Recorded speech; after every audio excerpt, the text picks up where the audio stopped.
Hello ବନ୍ଧୁମାନେ, ମୁଁ ଜିତୁ। ଘର ଜଗତସିଂହପୁର।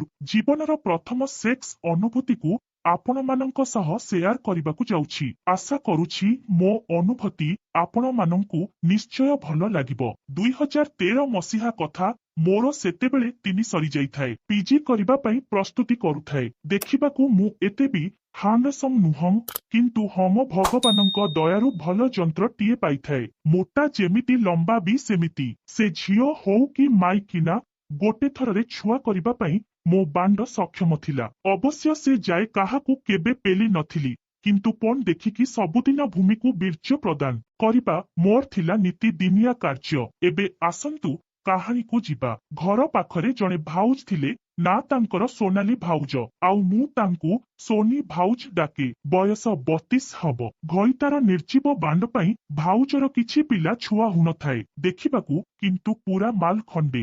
ଗୋଲ ମୁହଁ, ବ୍ଲାଉଜକୁ ଫାଡ଼ିଲା ଭଳି ଦୁଧ, ଆଉ ବୁଢା ବାଣ୍ଡକୁ ବି ଟେଗେଇଲା ଭଳି ଓସାରିଆ ଗାଣ୍ଡି। ମତେ କିନ୍ତୁ ଗୋଟେ ଜିନିଷ ତାଙ୍କର ବହୁତ ଭଲ ଲାଗେ, ସେଇଟା ହେଲା ତାଙ୍କର ଗାଣ୍ଡି ଯାଏ ପଡୁଥିବା ଲମ୍ବା କଳା ଗହଳିଆ କେସ୍। ଆୟାହଳକୁ ଭାଉଜର ସେଇ ଖୋଲା କେଶ ବେଶକୁ ଦେଖି କେତେ ଯେ ମୁଁ ମୁଠି ମାରିଛି ତାର ହିସାବ ନାହିଁ। ଯେବେ ସେ ମୁଣ୍ଡ ସଫା କରନ୍ତି, ତାଙ୍କ ଛତା ଉପରକୁ ସେ ଆସନ୍ତି କେସ୍ ଶୁଖେଇ ପାଇଁ, ଆଉ ମୁଁ ମୋ ରୁମ ଝରକା ପାଖରେ ବସି ସେ ଦୃଶ୍ୟକୁ ଦେଖି ବହୁତ ଥର ମୋ ପାଣି ବାହାର କରିଛି। ଭାଇ ବାହାରେ ରୁହନ୍ତି, ଘରେ ଭାଉଜ ଆଉ ତାଙ୍କ ଶାଶୁ ଶ୍ୱଶୁର, ତେଣୁ କିଛି ଆବଶ୍ୟକ ପଡିଲେ ସେ ମତେ କୁହନ୍ତି। ଦିନେ ଖରାବେଳେ ସେ ମତେ ଡାକି କହିଲେ କି ଜିତୁ, ଟିକେ ବଜାରକୁ ଯିବା, କିଛି ଜିନିଷ ଆଣିବାର ଅଛି। ମୁଁ କହିଲି ଠିକ ଅଛି, ସନ୍ଧ୍ୟା ବେଳକୁ ଯିବା। ମନେ ମନେ ଭାବିଲି ଯଦି ହୁଏ ତାହେଲେ ଆଜି କିଛି ଘଟଣା ଘଟେଇ ଦେବି। 6ଟା ବେଳେ ମୁଁ ମୋ ବାଇକ୍ ଆଣି ତାଙ୍କ ଦୁଆର ମୁହଁରେ ଲଗେଇ ହର୍ନ ମାରିଲି। କିଛି ସମୟ ପରେ ଭାଉଜ ବାହାରିକି ଆସିଲେ। ବନ୍ଧୁମାନେ ବିଶ୍ୱାସ କରିବେନି, ଭାଉଜକୁ ଦେଖିଲା ପରେ ମୋ ଦେହ କଣ ହେଇଗଲା। ପୁରା ଅଲଗା ପ୍ରକାର ଦେଖାଯାଉଥିଲେ। ନାଲି ଆଉ ଧଳା ରଙ୍ଗ ମିଶା ଗୋଟେ ସାଧିକୁ ନାଲି ବ୍ଲାଉଜ, ଆଉ ଚୁଟିକୁ ଖୋସା କରି ଗଣ୍ଠି ପକେଇଥିଲେ। ଇଚ୍ଛା ହଉଥିଲା ସେଇଠି ପକେଇ ଗେହି ଦେଇଥାନ୍ତି। ଏତିକି ବେଳେ ଭାଉଜ କହିଲେ, କଣ ଏମିତି ଗଳିକି ଦେଖୁଛୁ କି? କିଛି ନାହିଁ ଭାଉଜ, ଏମିତି। ଆଉ ଆରେ କହୁନ ଟୋକାଟା ହେଇକି ଏତେ ଲାଜ କଣ କରୁଛ? ସତ କହିବି ଭାଉଜ, ଆଜି ପୁରା ଜଳୁଛ। ମାର୍କେଟରେ ଆଜି କେତେ ଟୋକାଙ୍କ ପାଟିରୁ ଲାଳ ଗଳିବ କହି ହବନି।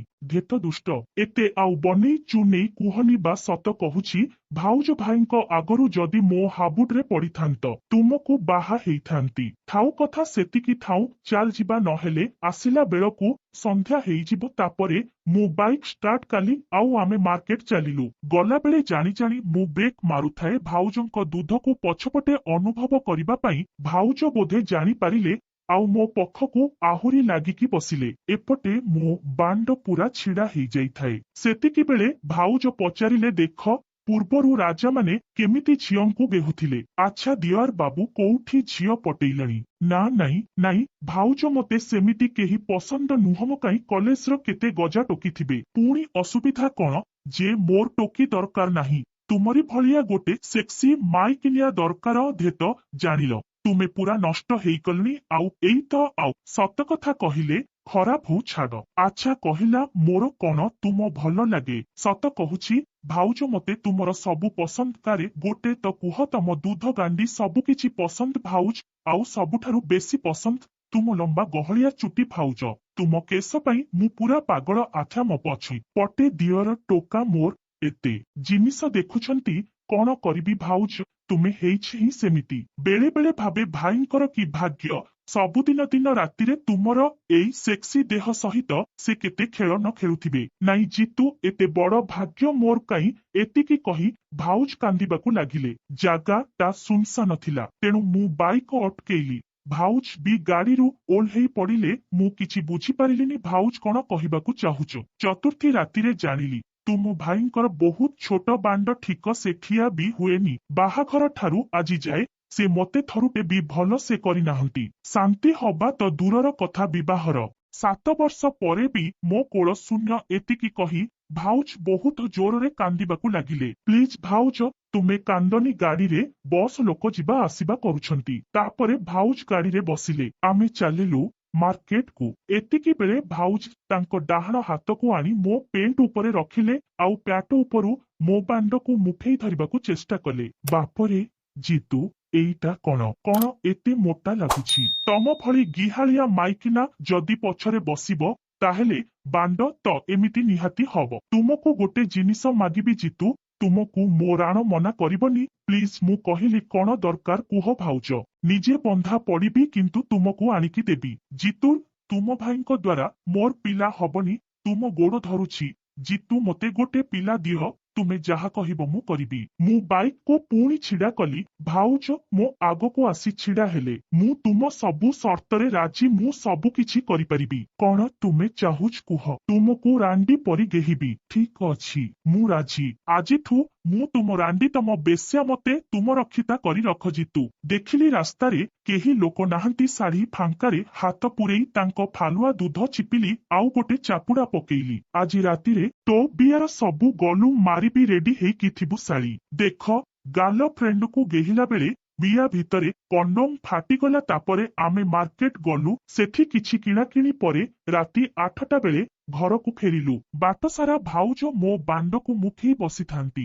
ଘରେ ପହଞ୍ଚିଲା ପରେ ଭାଉଜଙ୍କୁ କଲ କଲି ଆଉ ପଚାରିଲି କେତେବେଳେ ଯିବି। ଭାଉଜ କହିଲେ ଶ୍ୱଶୁର ଲେଟରେ ଶୁଅନ୍ତି, ସେ ଶୋଇଲା ପରେ ମୁଁ କଲ କରିବି। ତାପରେ ମୁଁ ଦିନର ଖାଲି ଆଉ ବାଥରୁମ ଯାଇ ହଲେଇକି ପଳେଇ ଆସିଲି। ସେତେବେଳକୁ ରାତି 10:30 ହେଲାଣି। ମନ ଭିତରେ ବହୁତ ଉନ୍ମାଦନା ଥାଏ। ଯାହାକୁ ଦେଖି ବହୁତ ମୁଖି ମାରିଛି, ଆଜି ତାକୁ ରାଣ୍ଡି ଭଳି ଗେହିବି। ରାତି 11ଟା ବେଳେ ଭାଉଜ କଲ କଲେ, କହିଲେ ଦଣ୍ଡ କବାଟ ଖୋଲା ଅଛି, ଲକ୍ କରିଦେଇ ମୋ ରୁମ ଭିତରକୁ ପଳେଇ ଆସିବ। କବାଟ ଲକ କରି ଭିତରକୁ ଗଲି, ଦେଖିଲି ଭାଉଜ ତାଙ୍କ ଡାଇନିଂ ହଲରେ ଛିଡା ହେଇଛନ୍ତି, ନାଇଟିକୁ ଖୋଲା କେସ୍। ୱାହରହ, ମୁଁ ପାଗଳ ହେଇଯିବି। ସିଧା ଗଲି, ତାଙ୍କୁ ମାଡି ବସି କିସ୍ କଲି। ସେ ପୁରା ମତେ କାମୁଡି କାମୁଡି କିସ କରୁଥାନ୍ତି। ତାଙ୍କ ଓଠକୁ ପୁରା ଚୁଚୁମି ଖାଉଥାଏ, ଆଉ ଗୋଟେ ହାତରେ ତାଙ୍କ ନାଇଟି ଉପରୁ ଦୁଧକୁ ଚିପୁଥାଏ। ଏମିତି କିଛି ସମୟ ଚୁମାଚାଟି ପରେ ଭାଉଜ କହିଲେ ଭିତରକୁ ଚାଲ,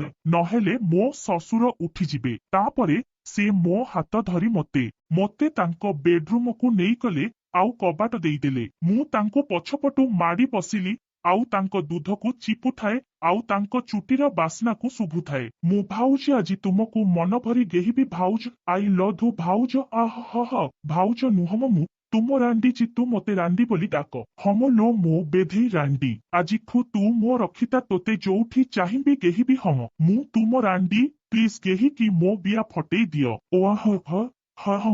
ତାପରେ ତାକୁ ବୁଲେଇ ଦେଲି, ଆଉ ତୋ ଓଠକୁ ପୁଣି ଚୁଚୁମିଲି, ଆଉ ଦୁଧକୁ ଦଳିଲି। ସେ ବି ମୋ ପ୍ୟାଟ ଉପରୁ ବାଣ୍ଡକୁ ଘଷୁଥାଏ। କିଛି ସମୟ ପରେ ତା ନାଇଟିକୁ କାଢି ଫୋପାଡି ଦେଲି। ଏବେ ସିଏ ଖାଲି ବ୍ରା ଆଉ ପ୍ୟାଣ୍ଟିରେ ଥାଏ। ବ୍ରା ଉପରୁ ତା ଦୁଧକୁ ଚାଟିଲି, ଆଉ ଗୋଟେ ହାତ ନେଇ ତା ପ୍ୟାଣ୍ଟି ଭିତରେ ପୁରେଇ ବିୟାକୁ ଘଷିଲି। ସେତେବେଳକୁ ତା ବିୟା ପୁରା ଓଦା ହେଇ ସାରିଥାଏ। ଭାଉଜ ଖାଲି ଓହ ହଉଥାଏ। ଏବେ ତା ଚୁଟିକୁ ପଛପଟୁ ଟାଣିକି ଧରିଲି, ଆଉ ଶକ୍ତ ଚାପୁଡା ଗାଲରେ ମାରିଲି, ଆଉ ତା ବେକ ମୂଳକୁ ଚାଟିଲି। ଏବେ ଭାଉଜ ମୋ ଗଞ୍ଜି ଆଉ ପ୍ୟାଣ୍ଟ ଖୋଲି ଦେଲା, ଆଉ ମୁଁ ଖାଲି ଚଡି ପିନ୍ଧିଥାଏ। ତାପରେ ମୁଁ ତାକୁ ଖଟ ଉପରେ ପକେଇ ଦେଇ ତା ମୁଣ୍ଡ ପାଖରୁ ପାଦ ଯାଏ ଚାଟିଲି। ତା ବ୍ରାକୁ ଟାଣି ଛିଣ୍ଡେଇ ଦେଲି, ତା ଦୁଧକୁ ଆଗ ପୁଳାଏ ଚାପୁଡା ମାରି ଲାଲ କରିଦ।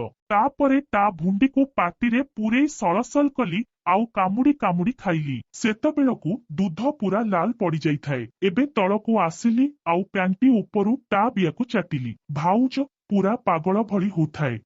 ଜିତୁ ପ୍ଲିଜ ଖାଇଯାଅ, ମତେ ସବୁ ଗଲୁ ମାରିଦିଅ, ମୋର ଆଜିଠୁ ମୁଁ ତୁମର।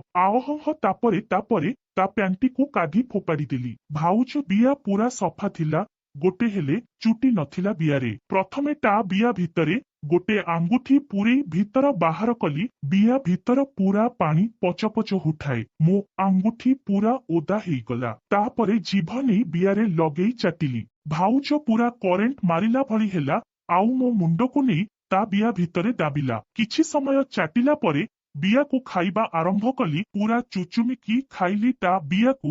10 ମିନିଟ ବିୟା ଖାଇଲା ପରେ ଭାଉଜ ବିୟାରୁ ଭକ ଭକ ହେଇ ଗୁଡାଏ ପାଣି ବାହାରିଲା, ଆଉ ଭାଉଜ ବି ବହୁତ ଜୋରରେ ଚିଲେଇଲା। ଏବେ ଭାଉଜ ମତେ ଖାତାରେ ଶୁଏଇ ଦେଲେ, ଆଉ ସେ ମୋ ଉପରକୁ ଆସିଲେ। ପୁଣି ଆମେ କିସ୍ କରିଲୁ। ଭାଉଜ ଛାତିଠାରୁ ଚାଟିବା ଆରମ୍ଭ କଲେ, ଆଉ ମୋ ଚଡି ଉପରୁ ବାଣ୍ଡକୁ ଚାଟିଲେ। ଜୀବନରେ ଯାହା ପାଇଁ ମୁଁ ପାଗଳ ଥିଲି, ସେଇ ରାଣ୍ଡି ମୁଁ ବାଣ୍ଡକୁ ଚାଟୁଛି। ଆହ ସେ ସୁଖ କହିଲେ ନା ସରେ। ତାପରେ ଭାଉଜ ମୋ ଚଡି ଖୋଲ ଦେଲେ ଆଉ ମୋ ବାଣ୍ଡକୁ କି ହାତରେ ମୁଠେଇକି ଧରିଲେ। ଜିତୁ କି ବାଣ୍ଡକୁ ଟେ ରଖିଛ ମୋ ଆଗରୁ ଜାଣିଥିଲେ କେବେଠୁ ତୁମଠାରୁ ଗିହା ଖାଇ ସାରିଥାନ୍ତି। ଏବେ ବେଶୀ ଛୋଡ଼ି ହନି ରାଣ୍ଡି ଚୁପଚାପ ପାଟିରେ ପୁରେଇ ତାକୁ ଖାଇ ଯା ବେଧ। ଦେଖ ଅଫିସ ଝିଅର ପାଣି ବାହାର କରିଦେଲି କହିଲେ ଟିକେ ଧୀରେ କର। ତାପରେ ଭାଉଜ ମୋ ବାଣ୍ଡକୁ ପାଟିରେ ପୁରେଇ ଖାଇଗଲେ। କେବେ ବି ମୋ ଆଶା ନଥିଲା କି ଗୋଟେ ଗାଉଲି ମାଇକିନା ଏତେ ଭଲ ବ୍ଲୋ ଜୋବ ଦେଇ ପାରିବ। 5 ମିନିଟ ପରେ ମୁଁ ଛିଡା ହେଲି ଆଉ ଭାଉଜକୁ ଆଣ୍ଠେଇ ଦେଲି ମୋ ଆଗରେ। ତାଙ୍କ ଖୋଲା ଚୁଟିକୁ ପଛପଟୁ ମୁଖେଇ ଧରିଲି ଆଉ ମୋ ବାଣ୍ଡକୁ ପୁରା ତଣ୍ଟି ଯାଏ ପୁରେଇ ଗେହିଲି। ଭାଉଜ ନିଶ୍ୱାସ ନେବାକୁ ଅସୁବିଧା ହେଉଥାଏ, ହେଲେ ମୁଁ ସେଗୁଡା ଦେଖିଲିନି। ଏମିତି ଗେହି ଚାଲିଲି ତାଙ୍କ ପାଟିରେ। ଭାଉଜ ପାଟିରୁ ଲାଳ ବୋହି ତାଙ୍କ ଦୁଧରେ ପଡୁଥାଏ। ଏବେ ବାଣ୍ଡକୁ କାଢିଲି ତା ପାଟିରୁ ଆଉ ତା ପାଟିରେ ପୁଳାଏ ଛେପ ପକେଇଲି। ଭାଉଜ ବି ରାଣ୍ଡି ଭଳିଆ ସବୁ ଛେପ ଢୋକିଦେଲା। 15 ମିନିଟ ପାଟିରେ ଗେହିଲା ପରେ ତାକୁ ଖଟରେ ପକେଇ ଦେଲି। ଏବେ ତା ବିଆ ମୁହଁରେ ମୋ ବାଣ୍ଡକୁ ସେଟ୍ କଲି। କିନ୍ତୁ ଯେହେତୁ ବିଆ ବହୁତ ଟାଇଟ୍ ଥିଲା ସହଜେ ମୁଁ ବାଣ୍ଡ ପଶୁନଥାଏ। କିନ୍ତୁ ମୁଁ ଦାବିକି ଜବରଦସ୍ତି ବାଣ୍ଡକୁ ପୁରେଇଲି ତା ବିଆ ଭିତରେ। ତାକୁ ବହୁତ ଯନ୍ତ୍ରଣା ହେଲା, କାନ୍ଦିଲା ଆଉ ମନ କଲା ତା ବିଆରେ ପୁରେଇବାକୁ। ମୁଁ ଗୋଟେ ଶକ୍ତ ଚାପୁଡା ତାକୁ ମାରିଲି ଆଉ କହିଲି କି ଶାଳି ରାଣ୍ଡି ଭଳି ରହ, ନହେଲେ ତୋ ଗାଣ୍ଡିରେ ପୁରେଇବି। ତାପରେ ବହୁତ ଜୋରେ ଏକାଥରେ ତା ବିଆ ଭିତରେ ମୋ ବାଣ୍ଡକୁ ଦାବି ପୁରେଇ ଦେଲି। ଭାଉଜ ବି ପୁରା ଭୋ ଭୋ ହେଇ କାନ୍ଦିବାକୁ ଲାଗିଲା। ମୁଁ ତା ଉପରେ ଶୋଇ ତା ପାଟିରେ ହାତ ଦେଇ ତାକୁ ଗେହିବାକୁ ଲାଗିଲି ଆଉ ତା ଦୁଧକୁ ପାଟିରେ ପୁରେଇ ଖାଇଲି। ଏମିତି କିଛି ସମୟ ଗେହିଲା ପରେ ଭାଉଜ ବି ଗିହଣାକୁ ଉପଭୋଗ କରିବାକୁ ଲାଗିଲା।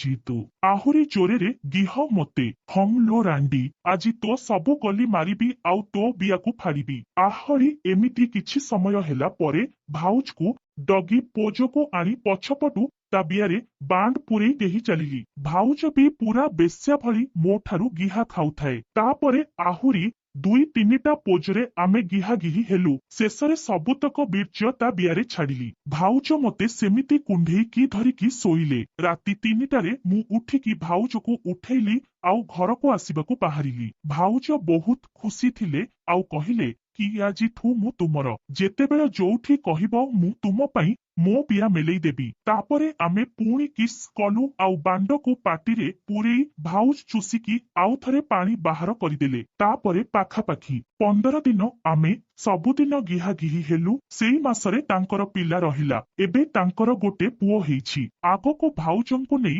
ମୁଁ ସମୁଦ୍ର କୂଳରେ ଗେହିଲି ତାକୁ ଆପଣମାନଙ୍କ ସହ ସେୟାର କରିବି। ମୋ ଅନୁଭୂତି ଆପଣଙ୍କୁ କେମିତି ଲାଗିଲା ନିଶ୍ଚୟ କମେଣ୍ଟ ବକ୍ସରେ ଜଣେଇବେ। କୋମଳ ଭାଉଜଙ୍କ ଚଡି ଢିଲା କରିଦେଲି। କଳ୍ପନା ଭାଉଜଙ୍କ ନାଳୁଆ ବିଆ ଘର ମାଲିକାଣୀଙ୍କ କୋଳିଆ ବିଆରେ କଚ କଚ ଗେହିଲି। ଭାଉଜଙ୍କ ବିଆଲାଳ ପଚ ପଚ କରିଦେଲି ଛାତ ଉପରେ।